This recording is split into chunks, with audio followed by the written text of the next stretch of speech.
অসমৰ বাপতি সাহোন বিহু হৈছে কৃষ্টিৰ জনক আৰু বাহক ৰঙালী বিহু অসমবাসী কৃষিৰ ওপৰত ভিত্তি কৰি গঢ়ি উঠা উৎসৱ মানুহৰ জীৱনত সকলো প্ৰকাৰে গঢ় লৈ উঠা চিন্তা কল্পনা আদি মূল বস্তুটোৱে হৈছে অৰ্থনৈতিক ভিত্তি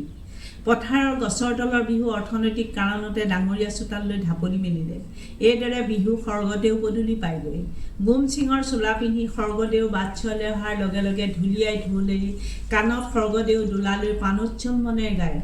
স্বৰ্গদেউ পদূলিত গোন্ধাইছে মধুৰী কেতেকীয়া মূল মূলাই ঐ গোবিন্দাই ৰাম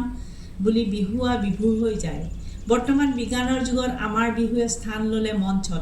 মঞ্চত উঠাৰ লগে লগে বিহু নৃত্য শৃংখলিত হয় বিহুৱে গতি কৰে কোৰিঅ'গ্ৰাফি লৈ আজি আমি গৌৰৱান্বিত আমাৰ 11,000 বিহুৱা ঢুলীয়া নাচনীয়ে সুন্দৰ কোৰিঅ'গ্ৰাফিৰে অসমৰ বিহু নৃত্যক গিনিজ বুকত জিলিকাবলৈ সক্ষম হ'ল গতিকে বিহু আমি যি ৰূপেৰে পালন নকৰোঁ কিয় বিহু আহিবই বসন্তৰ আগমন হ'বই বিহু বুলিয়ে অসমীয়া বহাগ আৰু বসন্তক বাদ দিব নোৱাৰে গতিকে ৰাঙলী বিহু পাতি কঁকাল ঘূৰাই ঘূৰাই হাত দাঙি দাঙি নাচিবই বুঢ়াই হওক বা ডেকাই হওক গতিকে ময়ো ইয়াৰ বাহিৰত নহয়